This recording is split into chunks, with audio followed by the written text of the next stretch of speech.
Allah laki ampun ba Allah.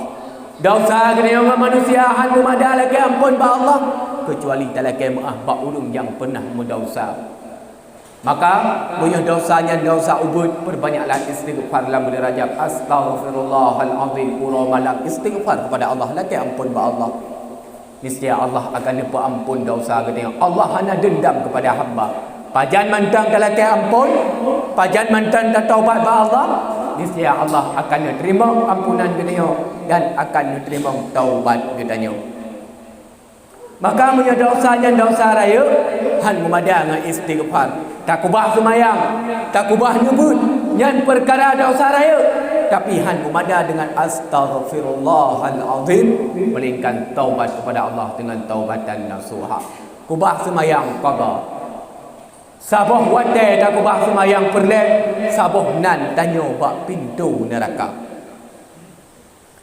Sabah wadai hana tak qada dalam semayang yang kata kubah, baik sengaja maupun hana, maka sabah nan ditanya na dalam pintu neraka dan dia akan diazab dalam neraka sakal.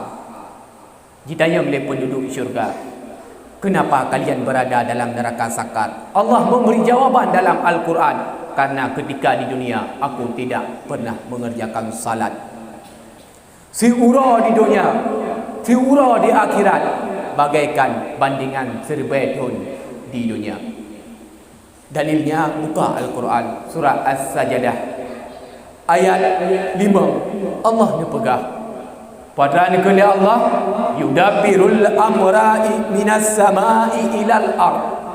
Segala urusan-urusan yang ada di dunia nya mandum Allah urus.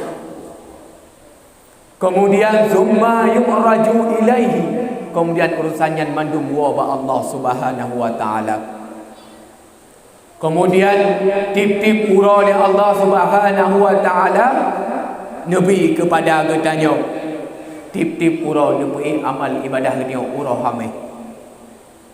Kemudian kadar ura di dunia dengan ura di akhirat bandingannya alfasana mimma ta'uddun.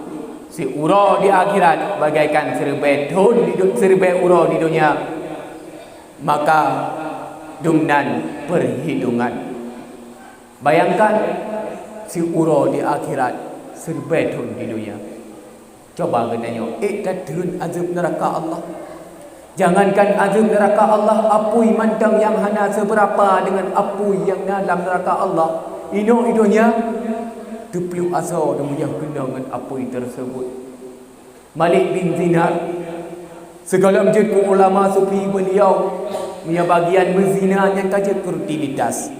Tapi so kena sangka bila Allah memberi taufik dan hidayah kepada Malik bin Dinar, bahawa dia seakan-akan lumpuh kiamat telah tiba, mahsyar telah dihamparkan, bahawa Malik bin Dinar ingin ketik dalam neraka. Ketika berada dalam neraka, tupluk kulit Malik bin Dinar, gemuk Malik bin Dinar, monyan terbawa dalam jaga dumnan ya Malik bin Dinar watai utama dalam neraka Allah. Bayangkan katanya orangnya ibadah Allah sekalian, hanya dapat untuk talinan katanya sabuh dan bak pintu neraka, kecuali taqadha semayang yang ka pernah takubah. Si uro takubah semayang sabuh nan bak pintu neraka, 5 buah wadah takubah semayang 5 buah nan, si bulut, si tun, 2 tun dumna nan katanya bak pintu neraka.